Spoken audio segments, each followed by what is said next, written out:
Bueno, Egunon, buenos días. Vamos a comenzar este segundo simposio sobre la montaña en el arte y en las ciencias dentro de las cuartas jornadas sobre literatura, cine y montaña.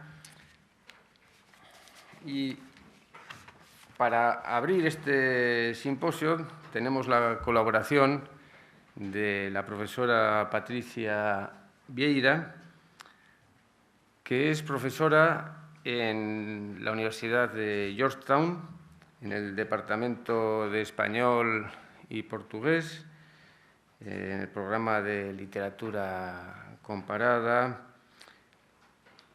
Durante este año académico, Patricia está como profesora visitante de Ikerbasque en el Instituto de Gobernanza Democrática, donde está investigando sobre las relaciones entre el pensamiento utópico y el milenarismo.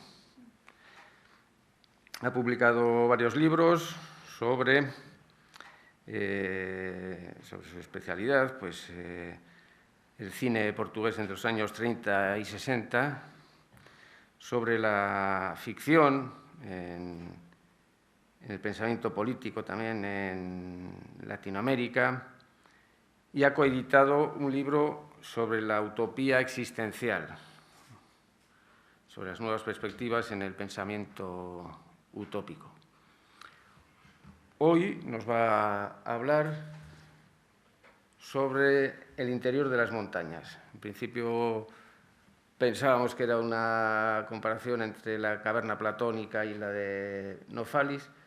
Al final el título es El interior de las montañas, las minas sublimes de Nofalis. Tienes entonces la palabra. Bueno, muchas gracias, Luis. Es un gran placer estar aquí y empezar estas cuartas jornadas de literatura, cine y montaña y este segundo simposio. Quería agradecerle a Luis y a Edoya por la invitación para estar aquí con vosotros y hablar un poco sobre mi investigación. Como decía Luis, el título es un poco distinto de lo que está en el programa. Yo voy a hablar también un poco de Platón, pero bastante más de Novales. Aquí tienen el título actual. Bueno, y empiezo ya. El romanticismo europeo marca un punto de inflexión en la comprensión occidental de las montañas. Al finales del siglo XVII, el inglés Thomas Burnet sostenía en su teoría sagrada de la Tierra,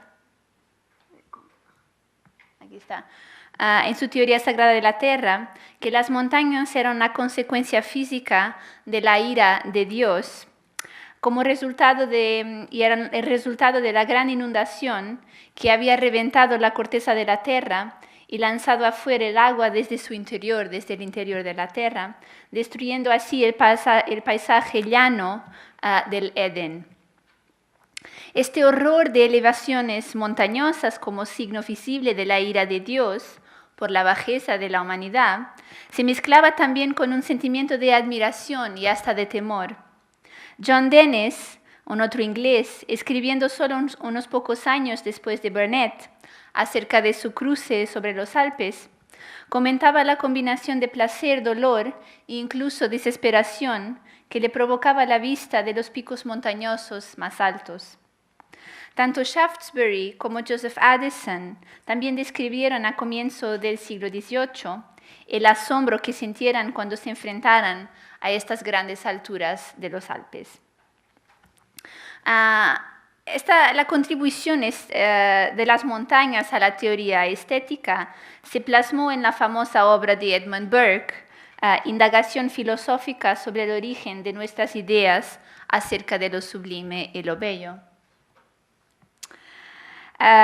Este libro ofrecía una explicación biológica sobre, y esas son las palabras de Burke, ¿Por qué los objetos visuales de grandes dimensiones son sublimes? ¿Por qué son sublimes?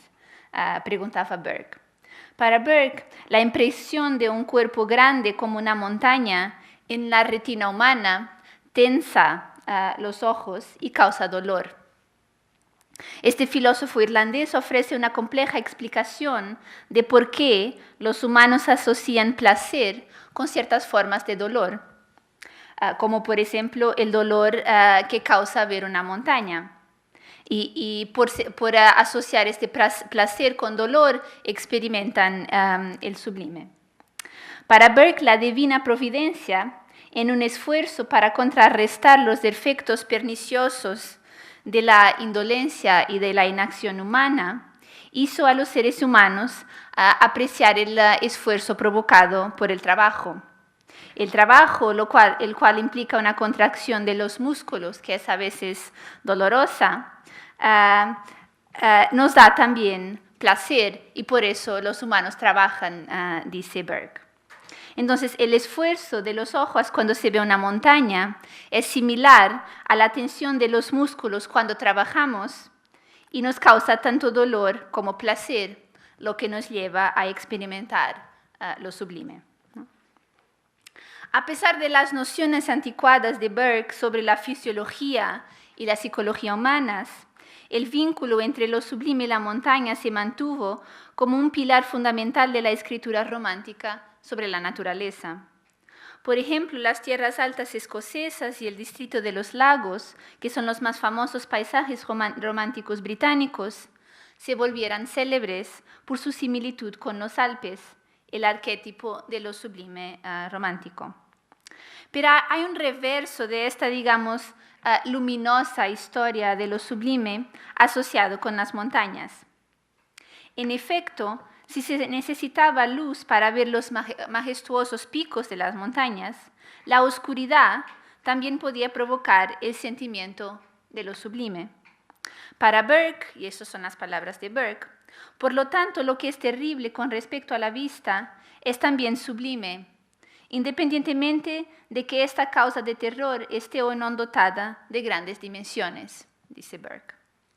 Nosotros podemos experimentar lo sublime no solo cuando vemos cuerpos grandes, sino también cuando contemplamos cualquier cosa que cause terror y dolor.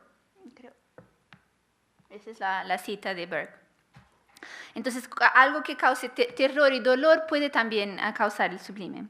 La oscuridad que no nos deja ver es, dice Burke, terrible en su propia naturaleza y puede activar la experiencia de lo sublime como la cadena montañosa más alta.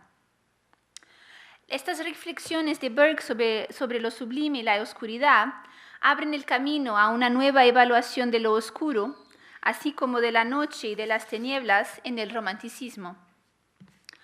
A lo largo de la historia del pensamiento occidental, la oscuridad estuvo vinculada a la ignorancia, mientras que la luz se asoció normalmente con el conocimiento.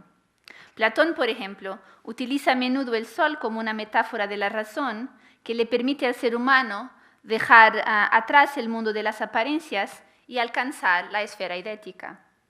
La conexión platónica entre luminosidad y conocimiento prevaleció hasta la Ilustración, un movimiento que postulaba como su meta la erradicación de la superstición, del prejuicio, así como también de la fe ciega, que debían ser reemplazados por las leyes universales de la racionalidad, o sea, por la luz de la razón. Esta conjunción de iluminación y razón es obviamente la fuente de la palabra ilustración, que en inglés está todavía más relacionada con la luz porque es enlightenment, entonces tienen la palabra luz adentro. Y en alemán también Aufklärung, volver algo claro, ¿no? Pero incluso dentro del movimiento de la Ilustración, un filósofo como Immanuel Kant ya había señalado los límites de la razón en su diferenciación entre los fenómenos que pueden ser mirados y experimentados y el reino de los númenos que se encuentra más allá del conocimiento humano. Con el advenimiento del romanticismo, este proyecto de la Ilustración, que planteaba la emancipación del individuo racional e ilustrado, y también sus consecuencias políticas, como la Revolución Francesa, esta idea de la luz relacionada con la razón, fueran puestas en duda. El romanticismo que se siguió a la Ilustración recopiló tópicos que incluían lo emocional, lo escondido y lo irracional. Alejándose de la primacía de la luz, los escritores románticos alabaran la oscuridad y la noche y contribuyeron a destronar la primacía de la vista, poniendo en su lugar sentidos como el oído o el tacto. Filósofos como Johann Gottfried Herder, un filósofo alemán, y poetas como Novalis, también alemán, cultivaron el poder oculto de las tinieblas. Y aquí tenemos Novalis, que se murió muy joven, con 27 y 28 años, entonces parece un niño aquí. Pero Novalis cultivó el poder oculto de las tinieblas en su giro hacia formas hasta ahora olvidadas de la experiencia, como por ejemplo el mundo de los sueños, lo irracional o lo invisible. En sus himnos a la noche, aquí está en alemán, de Novalis, un libro de 1800, Novalis pone de relieve la importancia de las tinieblas en el pensamiento romántico. Y esa es una cita de Novalis. Y dice: más celestiales que aquellas estrellas parpadeantes parecen los ojos interminables que la noche abre en nosotros, ya que nuestros ojos ciegos no tienen necesidad de luz, porque ven a través de las profundidades de un alma amorosa, dice Novalis. El escritor alemán enfrenta a la superficialidad de la luz, que solo toca la parte exterior de los seres, en contra de la profundidad de la oscuridad. La luz de la razón está aquí, incapaz de llegar a la esencia de la existencia humana, que solo puede ser abordada en la oscuridad con los ojos ciegos, dije Novalis. Los ojos que ven en la noche, según Novalis, son los que son capaces de ir más allá de las apariencias y descifrar los profundos secretos del alma. Esta noción de que el alma se encuentra más allá del alcance de la racionalidad va después a tomar forma científica a comienzos del siglo XX con el psicoanálisis, que privilegiaba el inconsciente como algo fundamental para entender el comportamiento humano. Novalis desarrolla esta oposición entre luz y oscuridad, altura y profundidad, en su inacabada Bildungsroman, novela de iniciación, Heinrich von Oefterdingen, Enrique de Oefterdingen en español es su nombre, que fue publicada póstumamente en 1802. Heinrich von Oefterdingen era un llamado en alemán Minnesänger, que es un poeta medieval en la tradición de los troubadours en Francia, cuya vida está apenas documentada y que por lo tanto se convirtió en un personaje casi mítico. La novela describe su viaje desde su ciudad natal en Alemania Central hasta Augsburg, que es una ciudad ubicada cerca de la frontera sur de Alemania.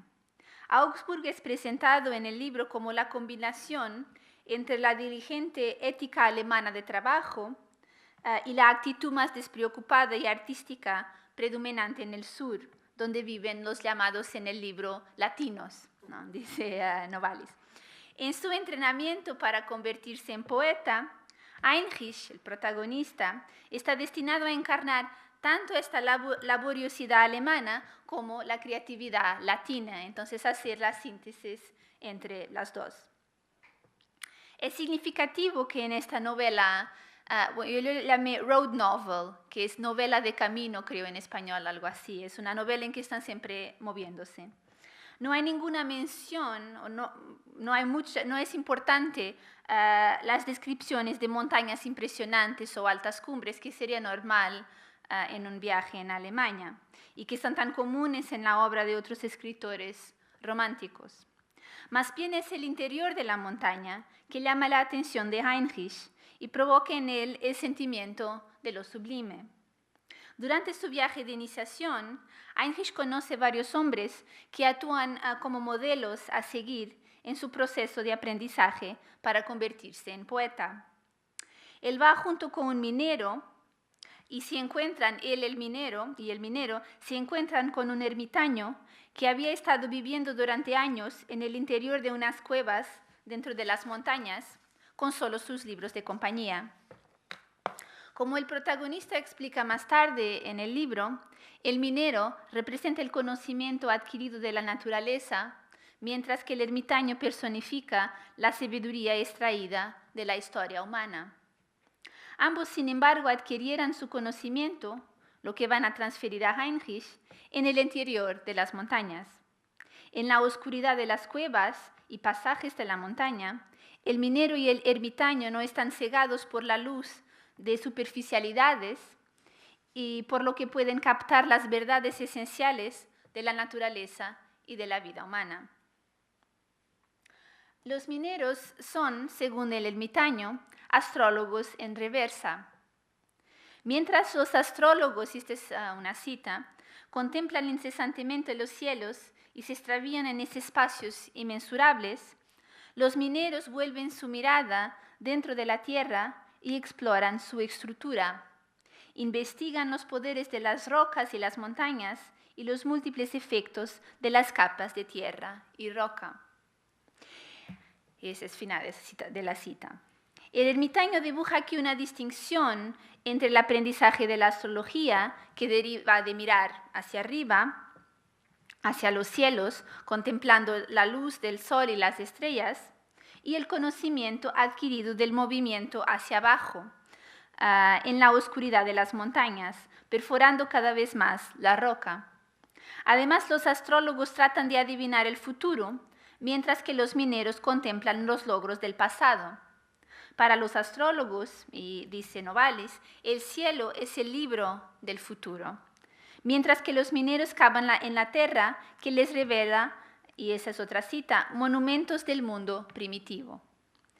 A pesar de que el ermitaño no repudia la astrología, se pone de manifiesto a partir de su narración que para él la minería es una actividad superior. Este breve diálogo entre el minero y el ermitaño en Heinrich von Oefterdingen revela una inversión del sistema de valores que se daba entonces, de que hablamos ya un poco antes. La luz, la altura y la superficie de la tierra se sustituyen por la oscuridad, la profundidad y lo subterráneo como valores paradigmáticos.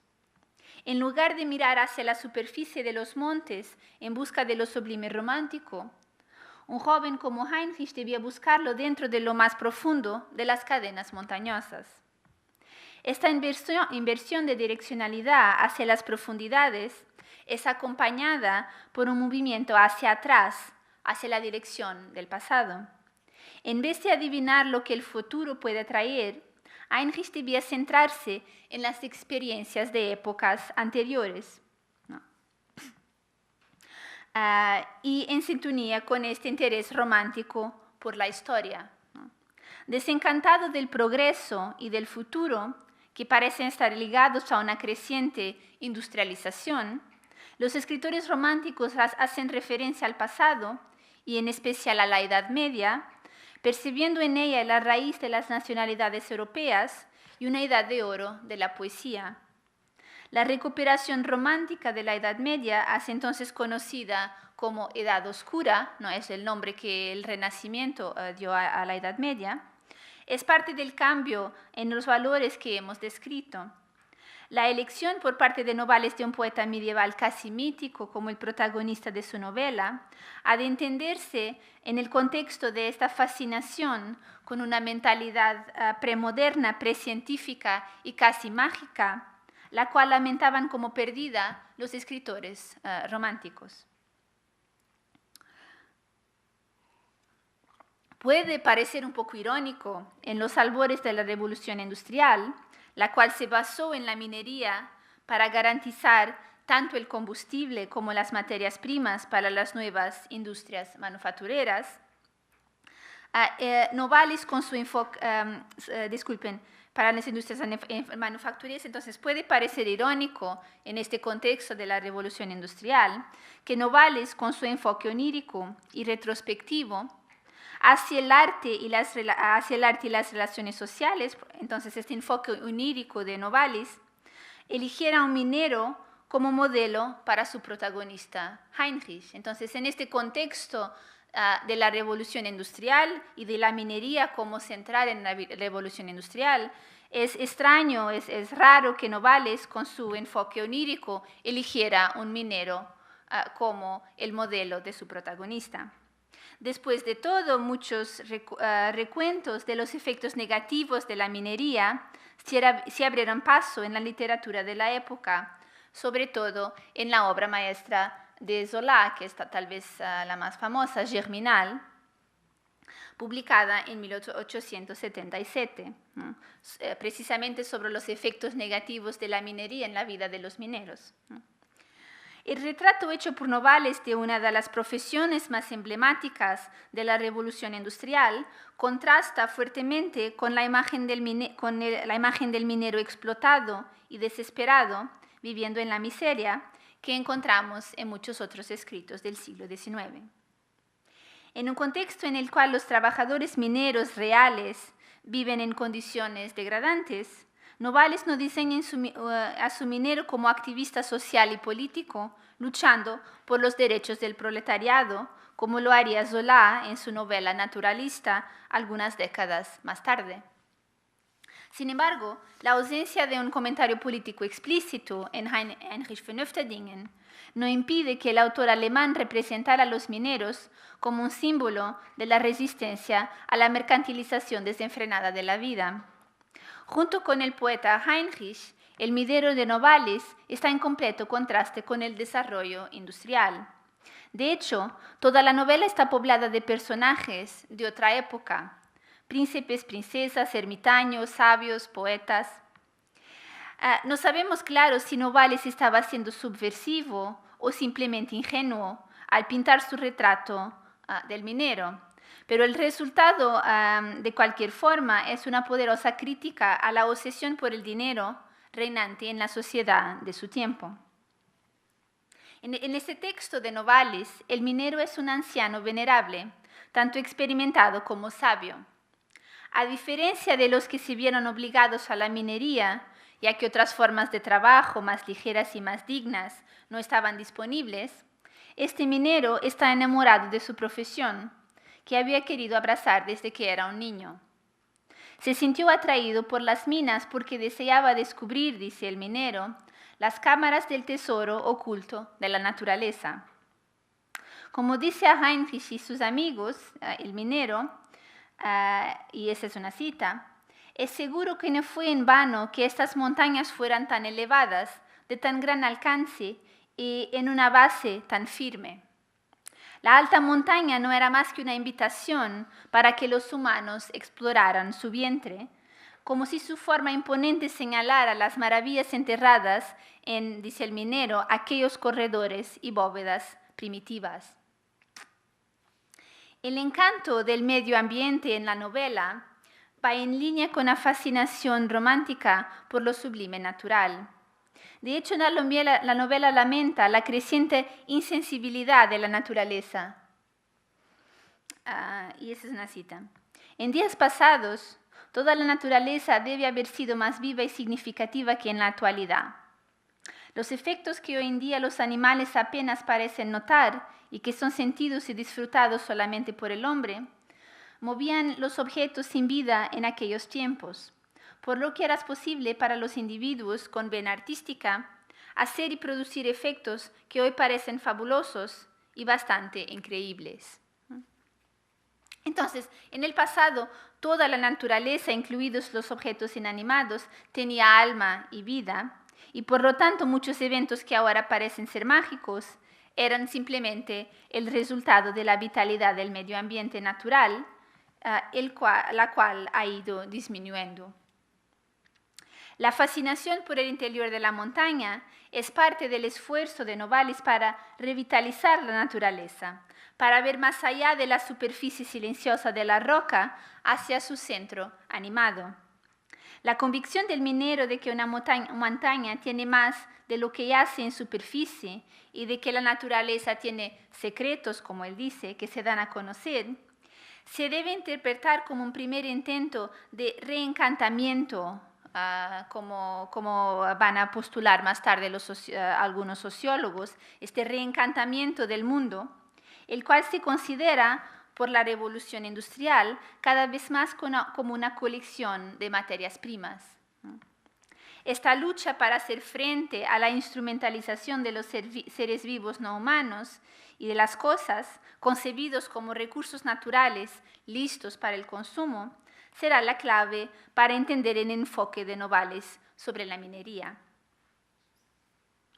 La preferencia del minero por el interior en lugar de la parte exterior de la montaña encapsula un cianotipo para una nueva estética, epistemología y también ética. El minero muestra a Heinrich que la experiencia estética no está exenta de mediación. En otras palabras, que uno tiene que pasar por un proceso de aprendizaje con el fin de ver y sentir estéticamente. Teniendo en cuenta que lo que es más conspicuo es muchas veces también hueco y trivial. Para experimentar la montaña estéticamente hay que acudir al lugar menos obvio, es decir, a su fascinante y oculto seno, dice el minero.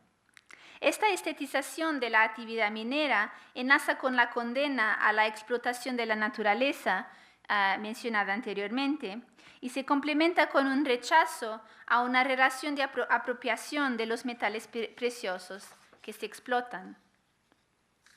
Por otra parte, a fin de experimentar estéticamente el mundo natural, hay que reconocer que éste tiene un lenguaje y una sensibilidad estética propia. Es una cita. Cuanto más han disminuido los poderes de procreación de la naturaleza, más han crecido sus poderes formativos, ennoblecedores y sociales. Su corazón se hizo más sensible y receptivo, su imaginación más variada y viva, su mano más hábil y artística. La naturaleza se acerca a los seres humanos y mientras que antes era un acantilado salvajemente creador, hoy es una tranquila planta creciendo, un artista humano silencioso, dice Novalis. Al abandonar su antigua potencia generadora, la naturaleza adquirió una sensibilidad humana. En lugar de un creador salvaje, un demiurgo que no se preocupa por los sentimientos humanos, la naturaleza es ahora como un artista. Para Novalis, esta espiritualización de la naturaleza resulta de la convergencia de los seres humanos con el medio ambiente natural. Por ejemplo, en un lugar que ha sido habitado por los seres humanos desde hace mucho tiempo, la naturaleza y las actividades humanas se mezclan sin problemas y forman un todo unificado, dice Novalis en la novela. Tal mezcla de seres humanos y naturaleza lleva a los primeros a reconocer los elementos naturales como socios para la creación de una comunidad. Según Novalis, si contemplamos la naturaleza estéticamente, actuamos sobre ella y la modificamos, también ella nos contempla y nos transforma. El énfasis de la novela en el interior de las montañas implica no solo una reflexión original sobre estética, como ya vimos, sino también un comentario sobre el proceso de aprendizaje del mundo afuera de nosotros. El texto de Novalis sugiere que el aprendizaje es análogo a un proceso de excavación, examinando entre los escombros y perforando cada vez más abajo hacia llegar a un yacimiento de oro. Su descripción del trabajo del minero es claramente una metáfora del trabajo del artista o del estudioso. Vamos a mirar. A menudo, una grieta engañosa lo atrae al minero en la dirección incorrecta, pero pronto detecta la falsa guía y acorta forzadamente su camino hasta que descubre el verdadero yacimiento mineral. Qué familiar se vuelve el minero a los caprichos del azar, pero también es cierto que el celo y la persistencia son el único medio infalible para dominar los caprichos y conseguir los tesoros tan tercamente defendidos por ellos, dice Novalis. Entonces, cortando a través de capas rocosas para llegar a los metales y piedras preciosas escondidas en su interior, la minería es un trabajo minucioso y laborioso. Se trata de arar a través del engaño y la decepción hasta que uno llega a un yacimiento verdaderamente sólido y rico. Si entendemos el noble arte de la minería, como le llama Novalis, como un símbolo serio de la vida del hombre, son también sus palabras, y interpretamos el retrato de su oficio por el minero como una lección diseñada para modelar el comportamiento futuro del joven Heinrich, nos damos cuenta de que el aprendizaje es una tarea bastante ardua. La verdad se esconde en las profundidades de la tierra y se puede encontrar solamente moviéndose hacia el interior de la montaña y excavando más profundamente dentro de la roca. A pesar de su sentimentalismo exacerbado de Novalis, que a veces supera mismo el pathos y llega a lo patético casi, la novela de Novalis no aboga por meros castillos en el aire. El idealismo, el sentimentalismo y la especulación tienen que ser templados con la dura roca de la realidad. El texto retrata la educación de Heinrich como una búsqueda de conocimiento que se puede encontrar no a través de conjeturas metafísicas, sino a través de un trabajo parecido a la minería. Esta vez debido a la postura antimetafísica de Heinrich von Oefterdingen, que contrasta un poco con la fantasía que encontramos en la novela, pero es tal vez debido a esta postura antimetafísica que las minas en la novela contrastan con la caverna platónica, donde los humanos son encadenados a sus ilusiones, incapaces de liberarse de la ignorancia y de contemplar la luz de la verdad. Como creo que todos saben, Platón concibe el proceso de formación de un filósofo como un viaje hacia la esfera eidética, la esfera de las ideas. Él postula la existencia de una cadena jerárquica de apariencias que culmina en su punto más alto, en la realidad completa de las formas. La representación más conocida de ese esquema es la alegoría de la caverna, retratada en la República. Y tenemos aquí una representación de la escuela de Atenas, donde tenemos Platón al centro, con su mano hacia arriba, para mostrar que las ideas están arriba y no abajo, ¿no? Entonces, en esta alegoría de la caverna, en la República, Sócrates, un personaje de Platón, y su maestro, claro, pero en la República es un personaje, imagina un submundo escasamente iluminado, habitado por prisioneros que observan las sombras de los objetos proyectados en la pared.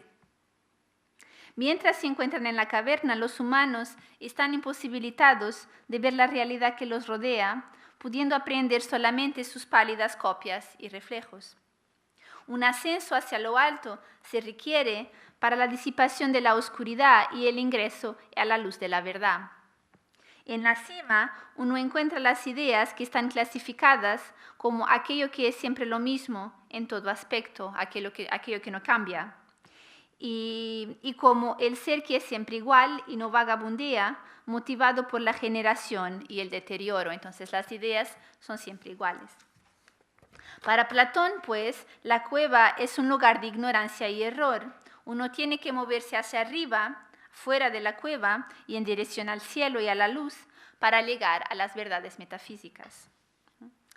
A diferencia de lo que Sócrates describe en la República, las cuevas representadas por Novalis son lugares de ilustración. No solo en el episodio del minero, sino también en varias otras ocasiones a lo largo del libro.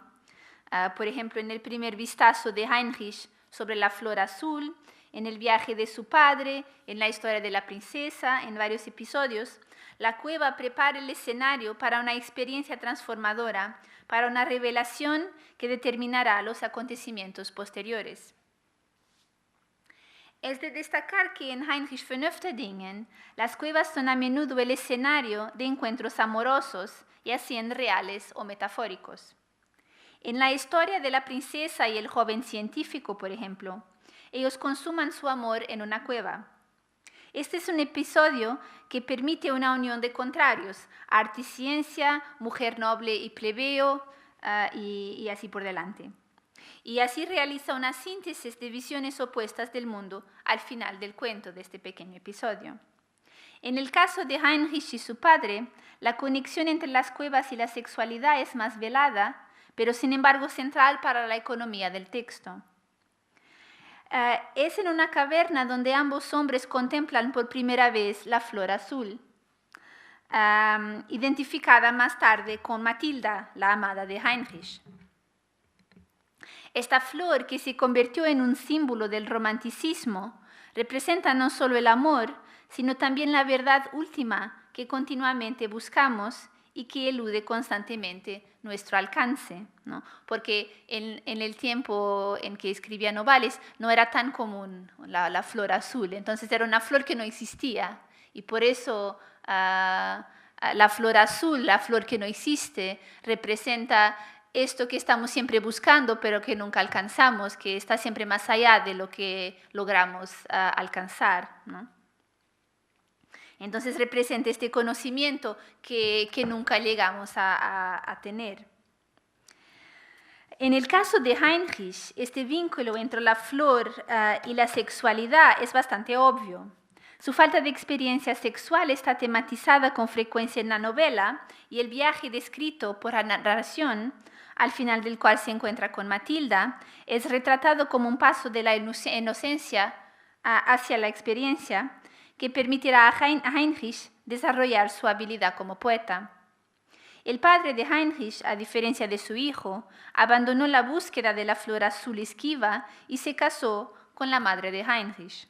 Una vez más, la connotación sexual de la flor que se encuentra en la cueva es clara.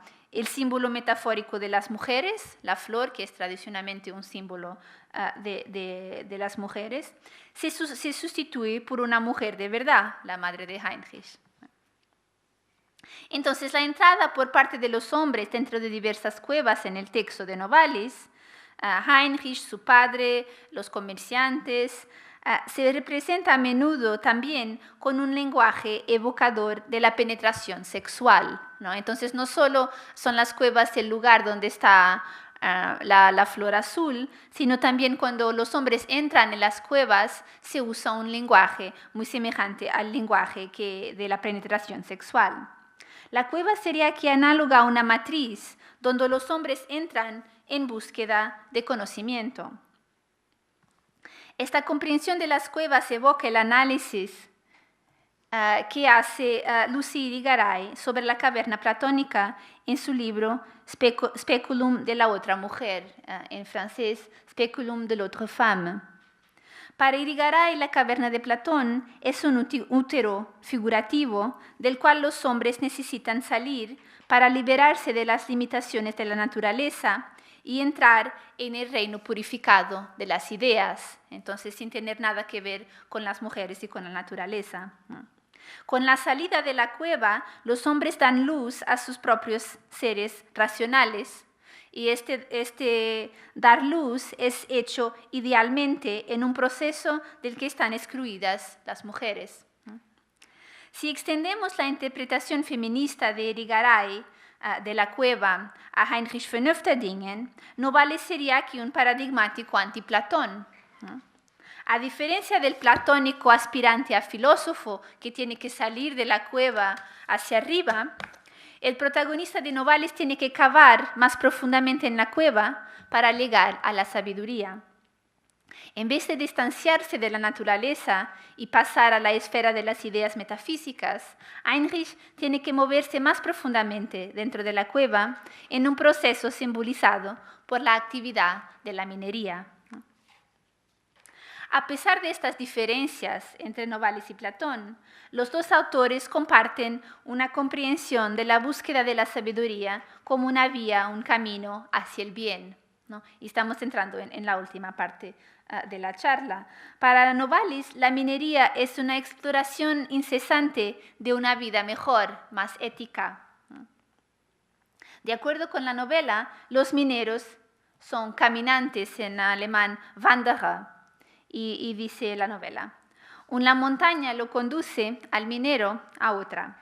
Él nunca termina la exploración y debe pasar su vida entera aprendiendo sobre la maravillosa arquitectura que ha fundado y reviste tan extrañamente nuestra tierra.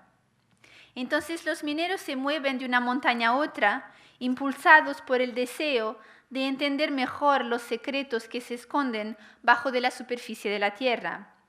En esto se parecen a los poetas, que constantemente persiguen un giro más elocuente de la frase, y al propio Heinrich en su deseo por esta flor azul. La incesante búsqueda de la perfección por parte del minero lo hace no solo un profesional más experto en su oficio, sino también un mejor ser humano. La minería, le dice el minero a Heinrich, debe tener la bendición de Dios, ya que no hay otro arte que pueda hacer a sus participantes más felices y nobles, que haga más por despertar la fe de los hombres en la sabiduría y la providencia celestial, y que mantenga la inocencia y niñez del corazón en una mayor pureza. La ocupación del minero, y esa es una otra cita, lo educa incansablemente en la paciencia y no le permite distraer su atención con pensamientos inútiles, ¿no? Y aquí tenemos un reflejo ya de la ética protestante, ¿no? No hay que tener pensamientos inútiles y trabajar. En la soledad de las cuevas de las montañas, el minero se pone en contacto con la divinidad, ya que toma las maravillas que encuentra en los pasajes subterráneos como prueba de la existencia de Dios. Y dice el minero: Dios, cuya mano y providencia son diariamente visibles como dones inconfundibles. Entonces, separado de otras personas y del tumulto agitado del día, como dice el minero, dentro de la montaña, los mineros no están corrompidos por los vicios de la sociedad. En su aislamiento sienten, y esa es una cita, la independencia y parentesco de sangre de toda humanidad, y aprenden a apreciar las ventajas de la vida familiar y la compañía humana. Más aún, inspirados solo por el deseo del conocimiento y amor de la concordancia, dice la novela, los mineros no están interesados en la riqueza. Al igual que los alquimistas del pasado, los mineros se esfuerzan por sacar el oro y los metales de la roca, no para hacerse ricos, sino para conseguir más conocimiento. Entonces, dice el minero en un comentario sobre su profesión: el minero nace pobre y muere pobre. Él se contenta con saber dónde se encuentran los metales, pero su deslumbrante glamour no tiene poder sobre su corazón puro. Él encuentra más placer en sus estructuras peculiares y sus extraños orígenes y hábitat que en su posesión, que promete mucho. Ellos, estos metales preciosos, no tienen más encanto para él cuando se convierten en artículos para el comercio, y prefiere buscarlos, a los metales preciosos, dentro de las fortalezas de la tierra, en vez de seguir su llamada en el mundo y luchar por ellos en la superficie con medios engañosos. Entonces, el minero de Novalis usa su pobreza como una insignia de honor. Él trata a diario con metales y piedras preciosas, pero no está corrompido por la codicia o la avaricia. En efecto, rechaza la posesión de los tesoros que extrae de las montañas y su valor comercial. Él deja para otros el disfrute de las riquezas, sabiendo muy bien que éstas corrompen el corazón humano. el minero de Novales se asemeja en cierta medida a los trabajadores proletarios de la Revolución Industrial, que no pudieran aprovechar los beneficios de su trabajo, ya que estos beneficios fueron apropiados por los dueños de las fábricas, ¿no? Sin embargo, en la narración, el rechazo de lo que produce la minería es una elección personal. O más bien, el minero descarta los beneficios materiales de su trabajo a favor de los beneficios inmateriales que se derivan de él, ya sea el conocimiento o el bien, ¿no? Los mineros reales, que vivían en el borde de la pobreza y enfrentados a una explotación constante, no podían darse al lujo de disfrutar a los productos materiales ni inmateriales de su trabajo. La alienación del trabajo proletario contrasta fuertemente con la relación de trabajo que encontramos en la novela de Novalis. Como es el caso en otros escritores románticos, Novalis se remonta a una mentalidad preindustrial con el fin de distanciarse de la sociedad capitalista naciente. A través del retrato del desinterés del minero, el escritor alemán condena la persecución de la riqueza como un bien en sí mismo. Él teje una crítica de la rapacidad prevalente en el capitalismo que reduce a los seres humanos y no humanos y también a las cosas a productos de intercambio, convirtiéndolos rápidamente en dinero. Esta postura protoecológica del minero de que hablamos ya antes debe ser entendida en el contexto de esta resistencia a los valores del capitalismo industrial. Haciéndose eco de teóricos políticos desde Platón a Rousseau, Novalis condena la propiedad privada y los intentos humanos de encadenar la naturaleza como la fuente de los males sociales. Y tenemos la última cita. La naturaleza desea no ser la posesión exclusiva de un solo individuo. Como propiedad, la naturaleza se convierte en un veneno maligno que aleja la tranquilidad y hace que aquellos que poseen riquezas codicien después ruinosamente el poder sobre todas las cosas, engendrando un tren interminable de preocupaciones y pasiones salvajes. Así la naturaleza socava de manera secreta el suelo del poseedor, causándole su rendición y su entierro, de modo que ella, la naturaleza, pueda pasar de mano en mano y así satisfacer gradualmente su proclividad a pertenecer a todo el mundo. Entonces, ningún individuo o grupo puede apropiarse de la naturaleza que es de todos y por lo tanto de nadie en particular. En una época en que la avidez por el dinero y la posesión de las cosas son la norma, los poetas de Novales y su antiguo minero se levantan como símbolos de la resistencia de la literatura romántica al Zeitgeist, al espíritu del tiempo. Esta es la razón por la que no experimentan lo sublime al contemplar la superficie de los grandes picos montañosos, que pueden ser fácilmente convertidos en una mercancía y apropiados, por ejemplo, para el turismo de masas, ¿no? Ellos encuentran lo sublime en las entrañas de la montaña, que esconden sus tesoros subterráneos, lejos del impulso humano de poseerlos y convertirlos en productos para ser consumidos. Gracias.